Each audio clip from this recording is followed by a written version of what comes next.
ഇന്ന് ഡിന്നറിന് കപ്പ ബിരിയാണി ഉണ്ടാക്കാമെന്ന് വിചാരിച്ചിട്ടോ.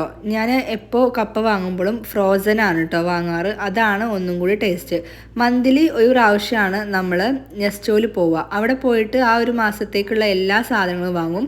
മാസത്തിൽ 2-3 തവണ ഈ ഒരു കപ്പ ബിരിയാണി ഇതുപോലെ ചെറിയ ചെറിയ പീസായിട്ടാണ് കേട്ടോ ഉണ്ടാവുക. ഇനി ഞാൻ ഇതൊരു പാത്രത്തിൽ കുറച്ച് വെള്ളം നിറച്ചിട്ട് ആ വെള്ളത്തിൽ ഇതിട്ട് വെക്കും കേട്ടോ, തണുപ്പൊക്കെ ഒന്ന് പോകാൻ വേണ്ടിയിട്ടാണ്.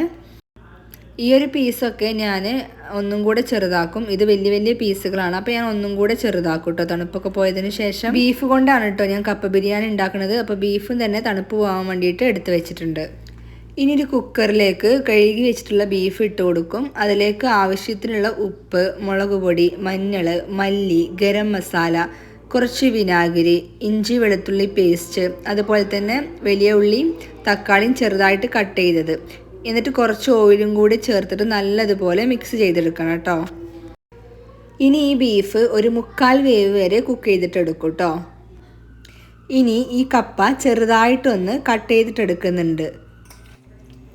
ഇനി ബീഫിലേക്ക് ഈ കപ്പ ചേർത്ത് കൊടുക്കുക കേട്ടോ. എന്നിട്ട് ഒരു 2 വിസിൽ വരെ ഒന്ന് കുക്ക് ചെയ്തിട്ടെടുക്കണം. ചൂടായ പാനിലേക്ക് കുറച്ച് വെളിച്ചെണ്ണ ഒഴിച്ചിട്ട് കടുക്, ഉലുവ, വറ്റൽമുളക്, കറിവേപ്പില എല്ലാം കൂടി ഒന്ന് വഴറ്റിയിട്ട് അതിലേക്ക് ഈ കപ്പ ബിരിയാണി ഒന്ന് ചേർത്ത് കൊടുത്ത് നല്ലതുപോലെ മിക്സ് ചെയ്തെടുത്താൽ നമ്മുടെ കപ്പ ബിരിയാണി റെഡിയായി.